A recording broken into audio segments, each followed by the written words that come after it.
Queridos, nós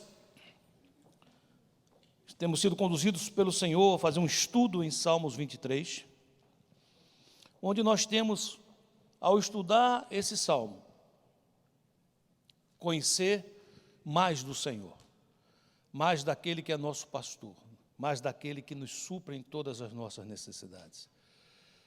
Queria então convidar você a ler comigo Salmo 23, versículo 1.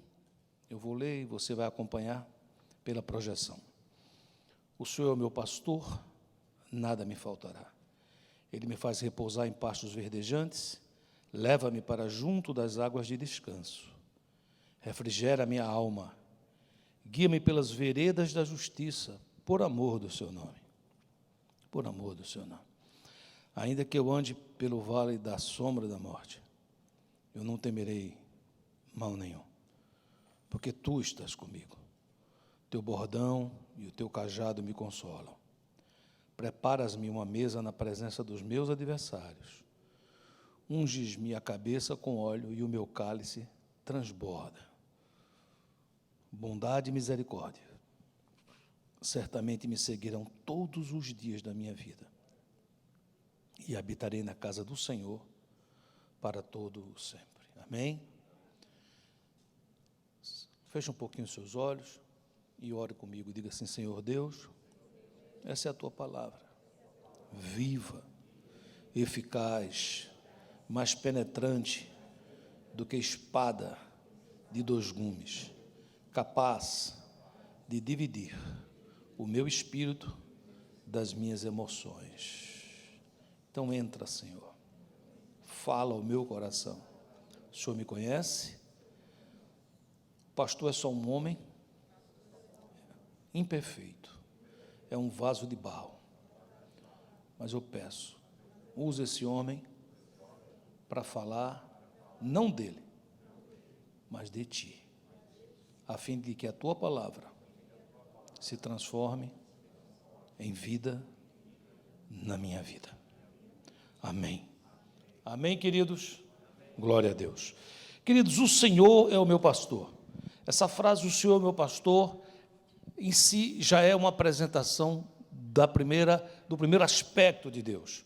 Eu tenho dito e repetido que Deus é um só. Deus é um só. Mas Deus nos atende nas nossas diversas necessidades. A Bíblia chama isso da multiforme graça de Deus. Então, muitas vezes, você está passando por um momento hoje que é completamente diferente do momento que você passou 5 anos atrás. E que é diferente do momento que você vai passar daqui a 5 anos. Mas Deus estará presente com você em toda a caminhada. E vai lhe suprir em toda a caminhada. E dessa forma nós vamos vendo aspectos do Senhor, sendo Ele um só, mas na sua multiformidade, nos atende em tudo que nós precisamos. A palavra Jeová Raá quer dizer o Senhor é meu pastor. Quer dizer que Ele é aquele que me supre de todas as nossas necessidades, de todas as minhas necessidades. Mas a coisa mais forte aqui, não é que Ele me supre apenas, mas é porque Ele é meu pastor, então nada me falta. Diga assim: porque Ele é meu pastor, Ele não me falta. Se Ele não me falta, nada me falta. Amém, queridos? Como diz a palavra, queridos, em Filipenses 4,19, o meu Deus, segundo as suas riquezas, suprirá todas as vossas necessidades em glória por Cristo Jesus. Você crê que Ele vai suprir todas as suas necessidades em glória por Cristo Jesus? Então dá um amém bem alto aí. Amém. Glória a Deus. Aleluia. Amém, queridos? Não existe máscara à prova de amém, não é verdade? Dá um amém, já sai abençoado. Em seguida, continuando a ler o Salmo, o Senhor é meu pastor, tem outra frase que diz: nada me faltará. Nos foi apresentado mais uma multiformidade de Deus. Jeová Jirê, o Deus da provisão. Aprendemos que quando entregamos a Ele o nosso sonho, Ele restaura e nos devolve. Abraão tinha um sonho, tem um filho, entregou o seu filho, entregou Isaque. Deus não ficou com Isaque. Deus devolve Isaque transformado, um sonho ampliado. Então, quando a gente entrega aqueles cuidados que a gente tem, Ele provê. Amém? Aprendemos também que o Senhor é meu pastor, nada me faltará, Ele me faz repousar em pastos verdejantes. Isso é paz. É mais um aspecto que se chama Jeová Shalom. Amém? Domingo passado, continuando no Salmo, diz: leva-me para junto das águas de descanso, refrigera a minha alma. Aprendemos que Ele é o Deus que nos cura, que nos sara, Jeová Rafá. Amém? Hoje conheceremos um pouco mais do nosso pastor. Nós vamos andar por esse versículo que diz: guia-me pelas veredas da justiça. Repita, por favor. A palavra justiça, Sedacã,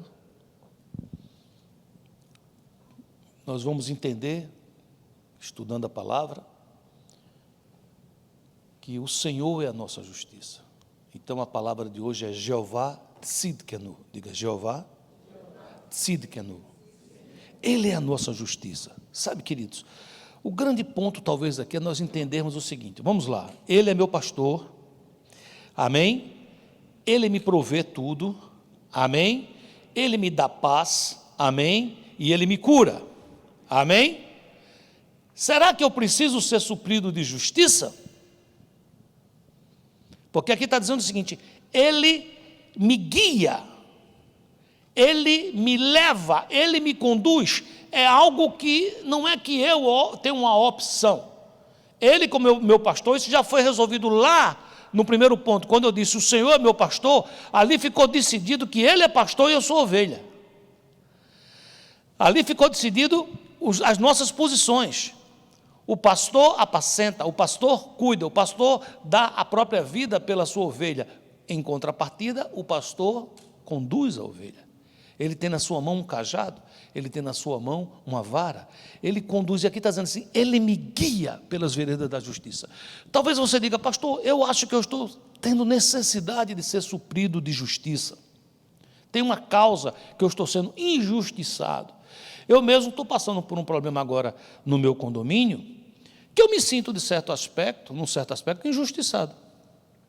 Alguns anos atrás, nós pintamos a nossa casa e o condomínio me mandou um catálogo e uma loja onde eu deveria me dirigir e escolher as cores dentro daquele catálogo. E assim o fiz. Recentemente, mudou o board da diretoria lá do condomínio, eles fizeram uma nova votação, mudaram as cores e me mandaram uma carta dizendo que eu tenho que pintar a minha casa de novo nas cores novas, que é parecida com as outras, só que não é igual a minha. Eu me sinto injustiçado, porque a casa está linda, está limpinha, não precisa pintar, não precisa nada. Entende o que eu estou dizendo ou não? Aí nessas horas, às vezes a gente tem sede de justiça. Às vezes você escuta uma mãe sendo entrevistada, uma mãe sofrida, porque o seu filho foi vítima num assalto de um assaltante que matou o filho dela, atirou no filho dela. E você escuta essa mãe dizer assim, a pessoa diz: como é que você está se sentindo? Ela fala assim: o que eu quero é justiça. O que será que de fato ela está dizendo? Jesus disse: bem-aventurado aqueles que têm sede de justiça, porque eles serão fartos. O que será isso? O que significa ter sede de justiça? A primeira coisa que acontece, queridos, é que nós temos que entender o que é isso, o que é veredas da justiça. O que significa ter sede de justiça? Nós confundimos, muitas vezes nós confundimos sede de justiça com sede de vingança. Nos sentimos injustiçados e queremos nos vingar. A Bíblia, sabendo disso, nos adverte. Ele diz: não vos vingueis a vós mesmos, amados, eu recompensarei, a mim pertence a vingança. Então, a palavra justiça aqui não é utilizada no sentido que tem a ver com: Senhor, eu tenho sede que o Senhor venha do céu e desça lá, ripa, no povo da associação que está perturbando o teu servo. Eu sou pastor, eu sou o teu servo, sou teu profeta, e eles estão mandando carta lá para casa. Eu quero que quando eles começarem a escrever a carta, já comece a queimar o computador em nome de Jesus. É justiça do começo ao fim. Será que é isso? Será que é isso que o Senhor está dizendo que vai me conduzir pela vereda da justiça? Vamos rapidamente, eu não quero assim encher o tempo de vocês com isso, mas para entender, é muito importante entender o conceito de justiça, para poder entender por que eu preciso ser suprido de justiça. Sabe, queridos, no Velho Testamento essa palavra aparece várias vezes. No Novo Testamento, como dikaiosune, retidão, ela aparece 90 vezes, como dikaios, que é reto, mais 30. Então você veja que 120, com mais dezenas ou centenas no Velho Testamento, nós estamos falando de um termo que a Bíblia deu muito valor. Talvez tenhamos 150, 200 vezes esse termo sendo falado na Bíblia.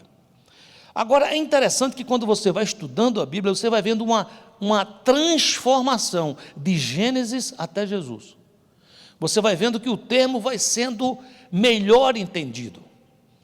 Primeiro ponto, etimologicamente, ela aparece com a raiz da palavra sedacã, no sentido de probidade, alguém que é probo, alguém que é reto, que está ali fazendo as coisas ok.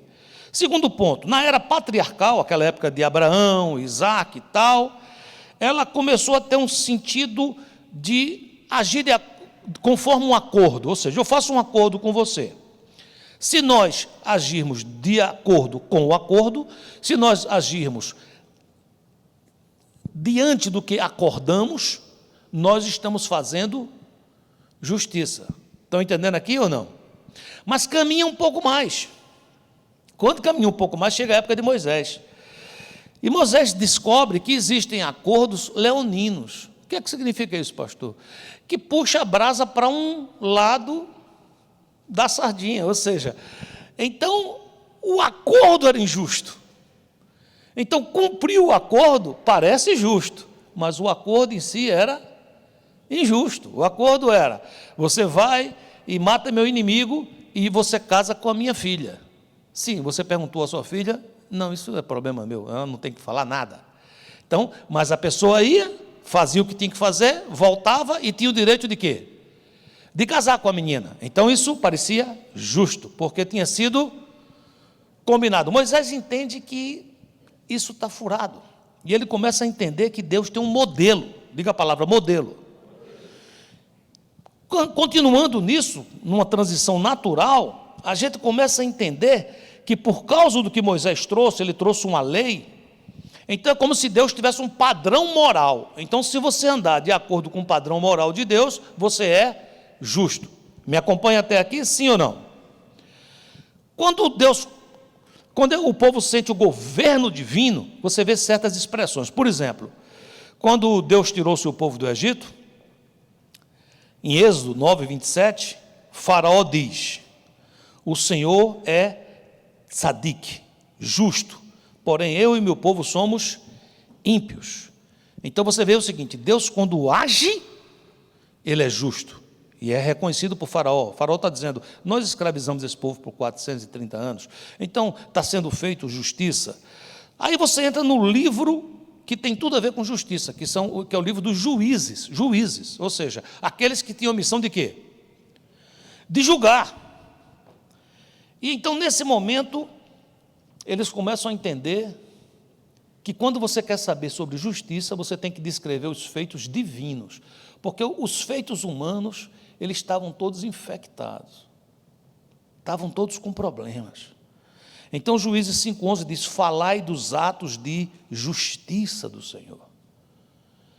Eu vou julgar um caso, um advogado defende, o outro acusa, e cada um parece ter razão, e ele começa a entender aquela confusão toda, e ele diz: o Senhor tem atos de justiça.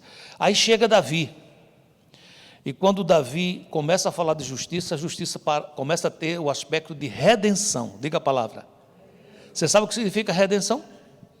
É alguém ser redimido. É como alguém que foi sequestrado e ele foi redimido, ele foi resgatado, amém?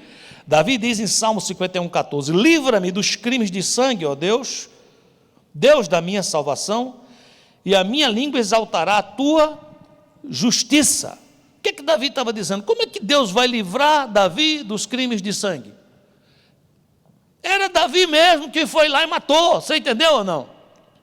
Davi foi lá e matou o gigante Golias, matou uns tantos quantos filisteus. Deus um dia disse a Davi: Davi, você não vai construir meu templo porque você é um homem de sangue. O que Davi está dizendo? Davi está dizendo assim: livra-me, Senhor, dos crimes de sangue. Se o Senhor fizer isso, o Senhor que é o Deus da minha salvação, eu vou começar a exaltar a tua justiça. O que Davi estava dizendo? Davi estava dizendo assim, isso é uma confissão, preste atenção: eu sou criminoso e injusto. Davi estava dizendo assim: eu sou criminoso e injusto, mas tua redenção me faz justo e me salva. Então é um aspecto diferente. Não é uma justiça que está esperando você errar para te matar.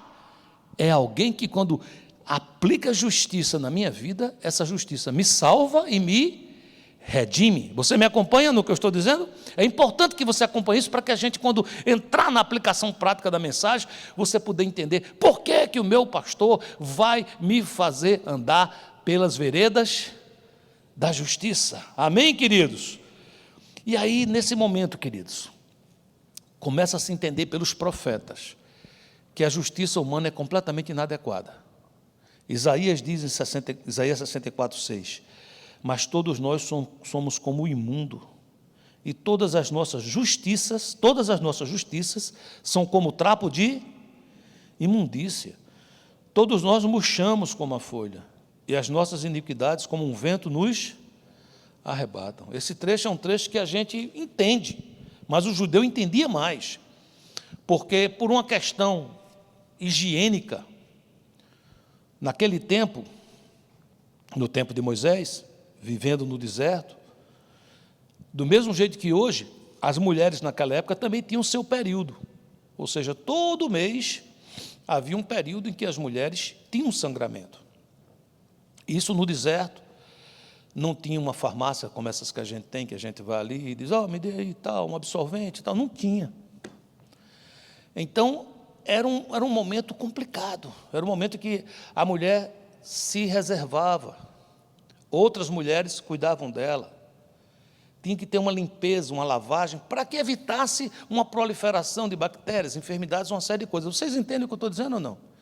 Aqueles panos que eram usados para enxugar aquele sangue, eles viravam trapos imundos, porque a mulher naquele período, por uma questão cultural, ela era considerada imunda, ela tinha que ficar à parte, até que passasse o período, como se o contato com ela fosse contaminar alguém, como se contamina hoje com um vírus.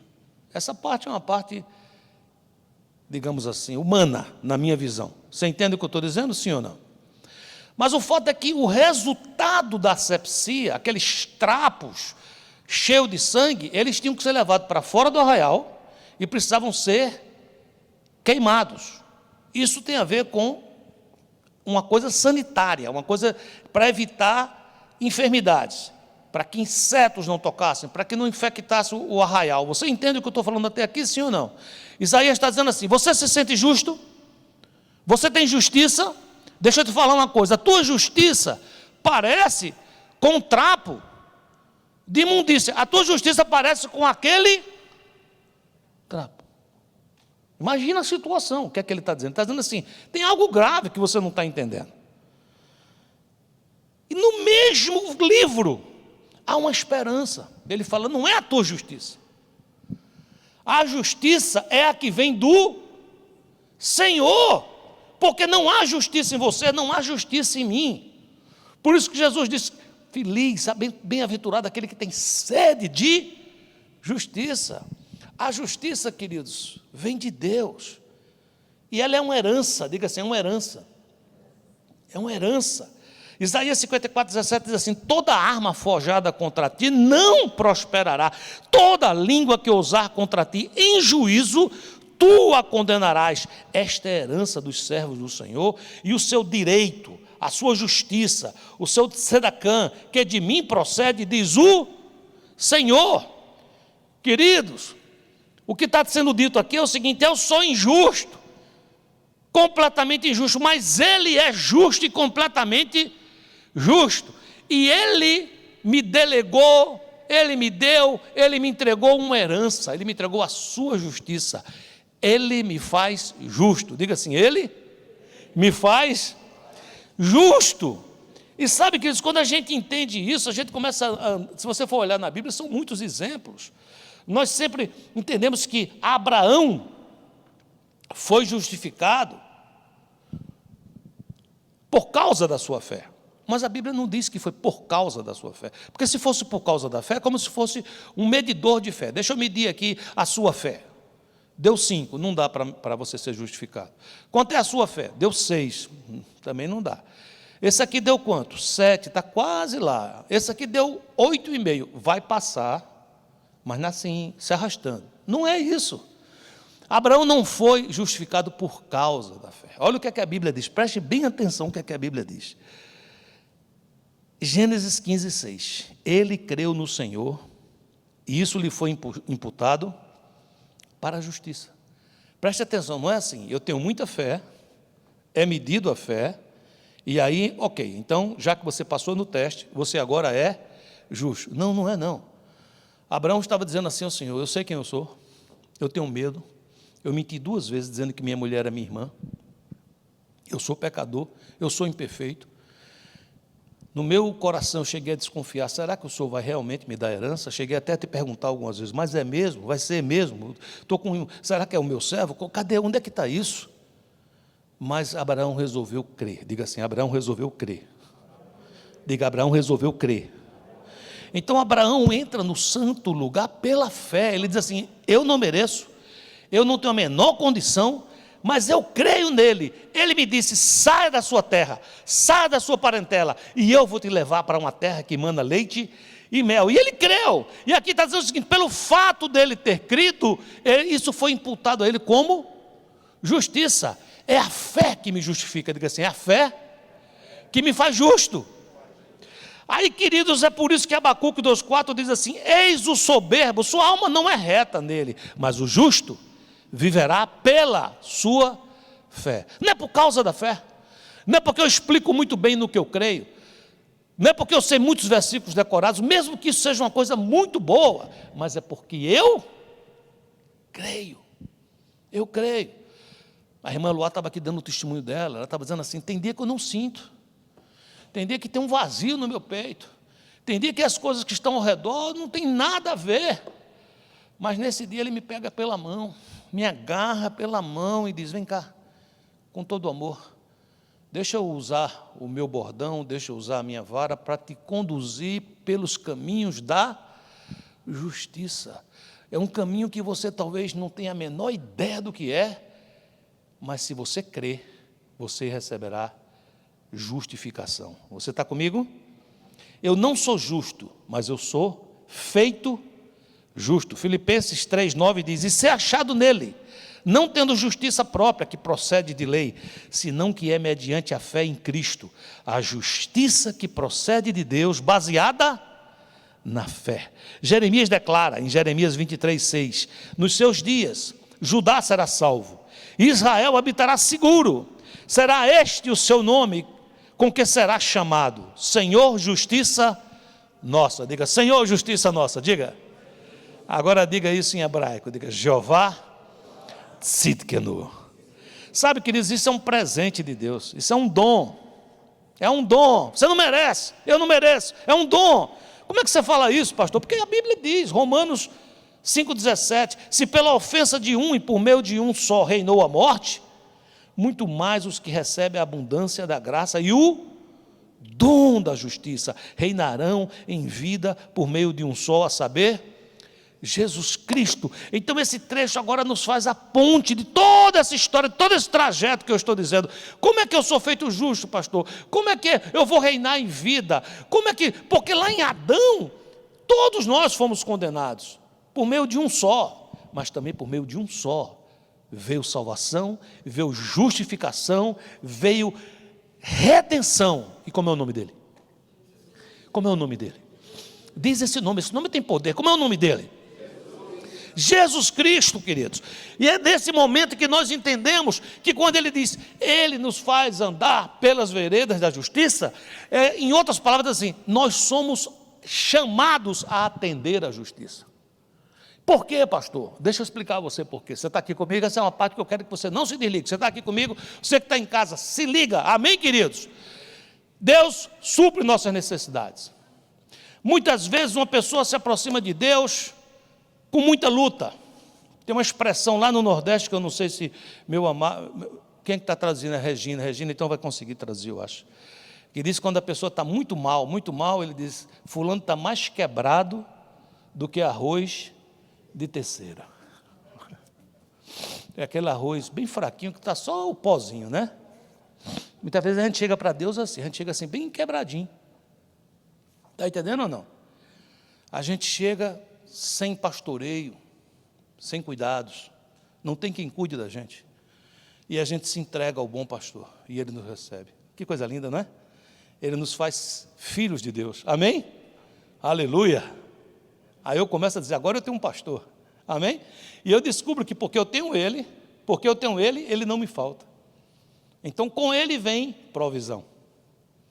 Ele me dá trabalho, eu começo a trabalhar. Não é bom trabalhar? Sim ou não? Começa a ter dinheiro para pagar minhas contas. Ô, bênção, hein? Amém? E aquela inquietude interior, aquela falta de paz, aquela angústia, aquele medo, ele começa a encher meu coração com uma paz, que por mais que eu tente, eu não consigo explicar. Porque é uma paz que excede todo entendimento, porque é uma paz que não é porque as coisas vão bem, mas é por causa da presença dele. As coisas vão ser resolvidas, mas ele já me dá paz antes. Ele não me deixa angustiado a ponto de ter um ataque de nervos, um ataque cardíaco, até que chegue a solução. Não, ele já me dá paz antes. Amém, queridos? Aí eu começo a andar nesse lugar de suprimento, coisa maravilhosa. Tenho enfermidades na minha alma, tenho enfermidades no meu corpo, tenho enfermidades no meu espírito. Jeová Rafa, ele me cura. Amém? Mas sabe, queridos, quantos, depois de receber tanto, preste atenção, depois de receber tanto, não se deixam levar pelos caminhos da justiça? E você diz, e qual é o problema, pastor? O problema é que o caminho da justiça é o selo para você não se afastar do supridor. Você está com suprimento, mas preste atenção, suprimento não é nada. Suprimento vem, suprimento vai. Dinheiro vem, dinheiro vai. Emprego vem, emprego vai. Mas o supridor é o mesmo ontem, hoje e eternamente. Nunca passou, não passa e jamais passará. Então, queridos, o problema é que às vezes, preste muita atenção. Eu sou pastor aqui nos Estados Unidos há 22 anos. Eu já vi histórias lindas. Essa igreja está cheia de história linda, cheia de história de pessoas que chegaram daquele jeito que eu falei, entregaram a vida a Jesus, receberam paz, receberam cura, receberam provisão, em todos os sentidos. Se precisavam de documentos, Deus fez com que chegasse documentos, de uma maneira miraculosa. Precisavam de trabalho, Deus deu. Precisavam de saúde, Deus deu. E essa pessoa também se deixou ser guiada pelos caminhos da justiça. E quanto mais essa pessoa é abençoada, mais ela está aos pés do Senhor. Mas sabe, queridos, nem toda história é assim. Por isso que eu estou dizendo a você a necessidade da palavra de hoje ser entendida. Jeová Tzidkenu, ele é a nossa justiça. É entender o seguinte, queridos, não basta ser suprido, é imprescindível não se desconectar do supridor. E quem é que vai fazer isso, pastor? Se eu permitir ao Senhor que Ele me leve pelo caminho da justiça. E o que é o caminho da justiça? Como é que eu faço isso? Sim, queridos, porque se eu recebo do Senhor todo o suprimento e isso me afasta dele, nós temos um exemplo bíblico de um filho que tinha uma herança fabulosa e pediu essa herança ao pai. E quando ele recebeu essa herança financiou a sua viagem, que o levou para longe de quem? Do seu pai. O que é que faltava àquele jovem? Faltava casa? Não. Faltava alimento? Não. Faltava sossego? Não. O que é que faltava a ele? Faltava andar no caminho da justiça. Por não andar nesse caminho, ele se afasta do pai. E ao se afastar do pai, as consequências vieram. Lembre-se, quando ele esteve completamente aturdido, ele disse, eu voltarei para o meu pai. Oh, palavra, hein? Diga assim, eu voltarei para o meu pai. E aí você diz, o que é que significa isso, pastor? Ele disse assim, ele entendeu. O problema não era o dinheiro, o problema não era a herança, o problema não é a cura, o problema não é nada disso, o problema é o pai. Se eu tenho o pai, queridos, eu tenho tudo. Aí veja bem, queridos, Jesus Cristo, aquele que era, que é e que há de vir, aquele que a Bíblia diz que no princípio era o verbo, e o verbo estava com Deus, e o verbo era Deus. Jesus Cristo se faz carne e habita entre nós. E ele então começa a nos mostrar o que significa andar no caminho de justiça, porque até o ponto 8º que eu falei aqui com vocês, eu estou só falando para vocês a história do entendimento, da etimologia da palavra justiça, mas faltava uma pessoa que dissesse, deixa eu te mostrar como é que se anda no caminho da justiça. Não tinha ninguém, até que chegou um que disse, eu vou andar no caminho da justiça e você vê como é que é. Jesus se aproxima de João Batista. João Batista era seu primo, 6 meses mais velho que ele. Você já teve um primo 6 meses mais velho que você? Sim ou não? Ele é uma autoridade na sua vida? Nada, não é verdade? Primo é aquela beleza, um dia a gente brinca, o outro a gente estapeia, não é verdade? É primo, não é verdade? É um irmão, meio irmão, não é muito, às vezes é irmão demais, e às vezes é um competidor, né? Porque às vezes o pai diz a você, você devia ser como seu primo, você vê como é que ele é, e a pessoa já fica logo com vontade de matar o primo, não é verdade? De fazer justiça com suas próprias mãos, que não é a justiça que está aqui. Então, Jesus tinha um primo, o nome dele era João Batista. Só que João Batista foi cheio do Espírito Santo desde o ventre. E Jesus sabia disso. E João Batista nasceu com uma missão, a missão de andar na frente de Jesus, de abrir caminho para Jesus. E João Batista está já exercendo o seu ministério. E o ministério de João Batista era um ministério de juízo, de trazer palavra, de dizer, arrependei-vos e convertei-vos, porque o reino de Deus se aproxima. E quando as pessoas diziam, eu me arrependo, então as pessoas eram batizadas para a remissão dos seus pecados. Um dia João Batista está batizando, e ele vê que se aproxima aquele, que ele disse, eu não sou digno de amarrar as sandálias dos seus pés. Aquele que disse, é preciso, é necessário que ele cresça e que eu diminua. Aquele que ele sabe que é Deus, se aproxima dele e entra na fila. Na fila de quê, pastor? Do batismo. João Batista começou a ficar perturbado, dizer, o que é isso aqui?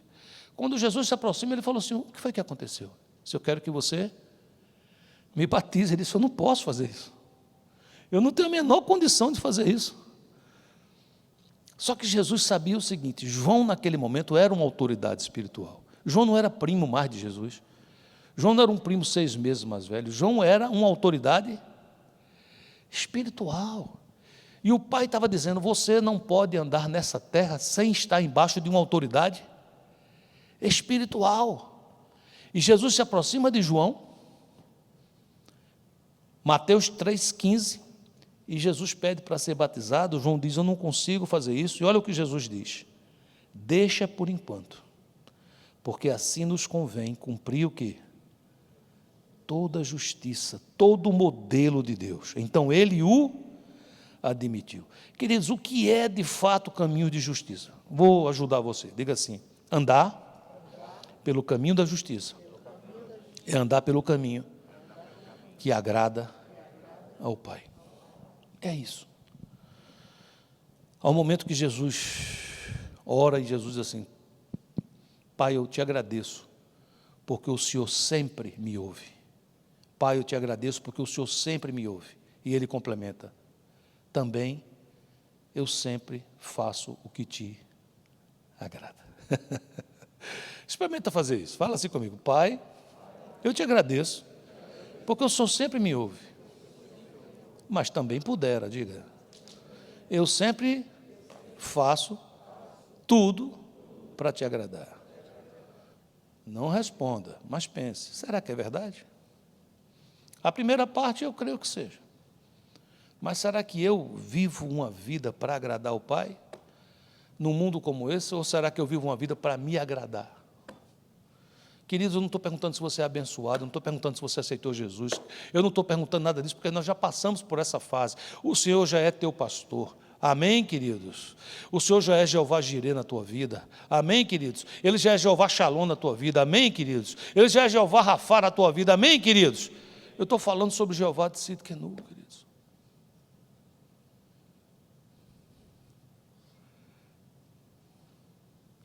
É quando Ele me faz andar no modelo de retidão. E isso, o problema é que tem a ver com uma palavra chamada caráter. Já ouviu falar essa palavra, caráter, alguma vez?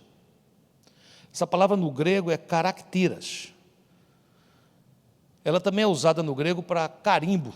Não sei se a gente tem essa foto, talvez não. Mas no grego essa palavra é usada para carimbo. Sabe o que é carimbo? Sabe o que é? Stamp. Sabe o que é? Como é que você sabe que é? Como é que você sabe como é que é feito um carimbo? Alguém tem ideia de como é que um carimbo é feito? Tem ideia ou não? Um carimbo geralmente é feito de borracha. E a missão do carimbo é projetar uma imagem. Por exemplo, eu tenho aqui 2 irmãos que foram advogados no Brasil. Acho que Miguel e Berardo eram advogados, não é isso? São ainda, mas não estão exercendo aqui por enquanto. Imagino que vocês tinham um carimbo, né? Quando vocês faziam um negócio lá, carimbava e assinava em cima, não é verdade? Aí no carimbo tinha que ter escrito o quê? Nome, número da OAB, né? Essas coisas, não é verdade? Então, para que esse carimbo multiplicasse com perfeição o que vocês queriam, vocês foram uma tipografia, e na tipografia o carimbo foi feito com tipos. Você falou: o que é tipos, pastor? É cada bolinha de borracha daquela que vai colocando, vai colocando, vai colocando, vai colocando, até se formar uma imagem. No grego, até se formar um icono, que hoje a gente chama de ícone, ou icone, que é uma imagem. Você está comigo aqui? Sim ou não? Você sabe como é que seu caráter foi formado? O seu caráter foi formado assim: uma palavra amiga, uma palavra dura, um maltrato, um abraço, um abuso. Não uma vez, repetido, repetido, repetido, repetido. Isso criou dentro de você uma coisa chamada enigma interior, que é o que está no seu coração, ninguém vê. Mas existe algo chamado sinal exterior, que é o que nós chamamos de caráter. O que é sinal exterior, pastor? É alguém que é calmo, que é tranquilo, mas às vezes, um dia, um momento, por causa de uma coisa específica, ele explode. E isso passa a ser um padrão. É uma pessoa sempre calma, mas se tocar naquele ponto, explode. Nós temos um irmão entre nós, completamente curado, mas esse irmão, quando chegou aqui, se você por acaso tocasse na sua cabeça, ele explodia. E quando ele explodia, ele não entendia de onde vinha isso. Até que um dia a gente orando, Deus fez ele se lembrar quando ele era criança, muito criança. Ele, numa escola que tinha, os mais velhos batiam na cabeça dele, batiam na cabeça dos pequenos. Ele esqueceu aquilo, mas ficou aquilo dentro dele. Então, um caráter, queridos, é formado assim, de uma maneira bem simples e prática. São atos repetidos. Diga, atos repetidos. Formam um hábito. Hábitos repetidos formam uma característica de caráter. Essas características repetidas formam um caráter, até que no final se forma um comportamento condicionado. Ou seja, uma atitude comportamental forma um caráter que forma um comportamento. Eu tenho uma frase aqui de Peter Francis que disse: para dar vida aos seus pensamentos, coloque-os em palavras. Para dar vida às suas palavras, coloque-as em ação. Para dar ação à sua vida, transforme-a em hábitos. Aquilo que se transforma em hábito torna-se parte daquilo que você realmente é. Eu quero fazer uma aplicação prática para terminar, eu estou vendo que a hora avançou muito. Jesus é o justo de Deus. Nos supre ao nos levar para o caminho de justiça. Caminhos que Ele andou, caminhos que agradam ao Pai. Eu e você, como é que a gente faz para andar nisso? De maneira prática. Número 1, Provérbios 3,6. Reconhece-o em todos os teus caminhos e Ele endireitará as tuas veredas. Você quer andar pelo caminho da justiça? Sim ou não? Porta fechada, eu reconheço a mão do meu Senhor. Porta aberta, eu reconheço a mão do meu Senhor. Epidemia, eu reconheço a mão do meu Senhor. Cura, eu reconheço a mão do meu Senhor. Reconheça em todos os meus caminhos, e Ele vai endireitar os meus caminhos. Vai começar a fazer com que eu ande pelo caminho que agrada a Ele. Amém? Outra coisa prática, Isaías 45:2. Eu irei na sua frente e aplanarei as montanhas, arrebentarei portões de bronze, quebrarei as suas trancas de ferro. Ô bênção! Quantos recebem essa bênção? Deus está dizendo assim: eu vou na tua frente, queridos, e vou aplanar montanhas, vou arrebentar portões de bronze e vou quebrar as suas trancas de ferro. Amém? Você diz: o que é que eu tenho que fazer, pastor? Deixa Ele na frente, queridos. É Ele que está dizendo: eu vou na sua frente, eu irei na sua frente. Você diz: e aí? Aí é que às vezes meu caráter não deixa Ele na frente. O marido está meio vai que vai. A mulher ora uma vez, não resolveu. Ela já vai na frente. Cadê você? Não deixou, mulher, ir na frente? Aquele que quando vai na frente, aplane as montanhas. Está entendendo, sim ou não? E vice-versa. Marido com esposa, com filhos. Deixa o Senhor ir na frente. Terceiro ponto claro. 1 João 2,6. Aquele que diz que está nele, também deve andar como ele andou. Ou seja, ande nos seus passos. Nós somos cristãos. A palavra cristão, quando era aplicada no Novo Testamento, era uma alusão a pequenos cristos. A palavra Cristo é Messias. Ele era o Messias. E nós éramos chamados, reconhecidos como os pequenos Messias. Você já imaginou, queridos? Então, se Ele é o Messias e nós somos pequenos Messias, é porque nós somos o que dele? Diga, imitadores. Diga isso. Então, quando alguém perguntar: puxa, nessa igreja as pessoas dizem que você tem, você fala assim: queridos, não é igreja, não é nada. A palavra diz que eu sou um pequeno Cristo. Eu sou cristão. E eu sou um imitador. Eu sou um copy and paste de Jesus. Amém, queridos? A partir daí você começa a andar no caminho da justiça. Como é que Jesus agiria se ele fosse o cônjuge no seu lugar? Como é que Jesus agiria, homem, se estivesse no seu lugar? Como é que Jesus agiria, mulher, se ele estivesse no seu lugar? Como é que Jesus agiria, filho, se ele estivesse no seu lugar? Como é que Jesus agiria, pai, se estivesse no seu lugar? Patrão, se ele estivesse no seu lugar? Empregado, se ele estivesse no seu lugar? Como é que Jesus, quando eu começo a entender isso, impregnar minha vida, queridos, aí é por osmose, eu começo a obedecer. Eu começo a obedecer ao Senhor. Então, são 4 pontos práticos. Diga comigo assim: reconhecê-lo, deixá-lo ir na frente, andar nos seus passos e obedecer ao meu Senhor. A minha oração é que essa palavra venha sobre você, como um selo para não deixar você perder a bênção.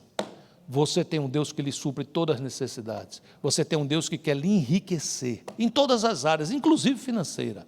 Não permita nunca que os presentes desse Deus afastem você dele, porque é Ele, por Ele e para Ele, que ocorrem todas as coisas. Que Deus nos abençoe, em nome de Jesus.